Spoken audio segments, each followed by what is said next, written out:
माँ का प्यार अनमोल है। माँ बेटे की कहानी। एक कस्बे में एक विधवा अंधी औरत रहती थी।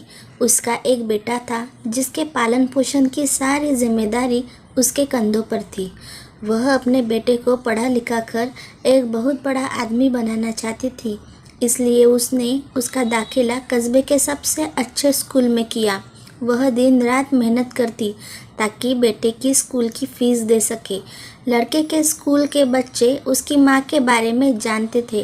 वे सब उसे अंधी का बेटा कहकर चिढ़ाते थे।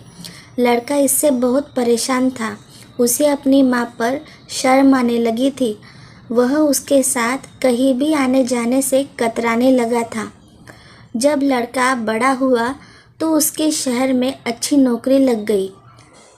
उसने अपनी माँ से वादा किया कि शहर में मकान लेकर वह उसे लेने आएगा, लेकिन वह शहर गया तो फिर लौटकर वापस नहीं आया। उसकी अंधी माँ उसका इंतज़ार करती रह गई। कई महीने बीत गए, लड़के की कोई खबर नहीं आई। अंधी एक दिन उससे नहीं रहा गया और वह बेटे से मिलने शहर पहुंच गई। पूछते पूछते वह बेटे को ऑफिस पहुंची। वहाँ सिक्योरिटी गार्ड ने उसे रोक दिया। अंधी औरत ने गार्ड को अपने बेटे का नाम बताया और बोली कि उससे जाकर कह दो कि गांव से कोई मिलने आया है। गार्ड ने जाकर उसके बेटे को बताया। बेटे ने ऑफिस की खिड़की से देखा तो उसे अपनी माँ गेट के बाहर खड़ी नजर आई। वह ऑफिस में सबके सामने अपनी माँ की वजह से शर्मिंदा नहीं होना चाहता था। उसने कहलवा दिया कि वह ऑफिस में नहीं है। अंधी औरत वहाँ से चली गई।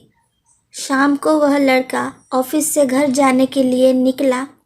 रास्ते में एक जगह काफ़ी भीड़ जमी थी।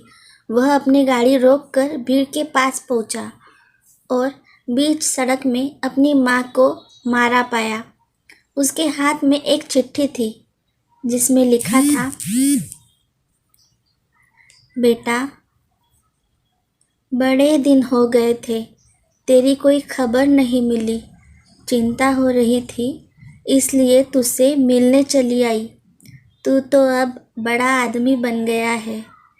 तुझसे मिलना अब शायद मुझ गरीब की किस्मत में नहीं, लेकिन मैं बहुत खुश हूँ तेरे लिए। तूने अपना ही नहीं मेरा सपना भी पूरा किया है। मलाल है कि तेरी तरक्की देख नहीं सकी। काश बचपन में तेरी आंखों में सिरिया न घुसा होता और मुझे तुम्हें अपनी आंखें न देनी पड़ती, तो तेरी तरक्की अपनी आंखों से देखकर सुकून से मरती। तेरी अंधी माँ। ये पढ़कर लड़का फूट फूट कर रोने लगा। जिस अंधी माँ पर उसे शर्म आती थी, उसने उसके लिए कितना बड़ा बलिदान किया था। वह आत्मग्लानि से भर उठा और जिंदगी भर खुद को माफ़ नहीं कर पाया। इस कहानी से हमें सीख मिलती है दोस्तों, माता पिता अपने बच्चों के लिए अपना सर्वस्व निछावर कर देते हैं। उनका हमेशा सम्मान करना चाहिए।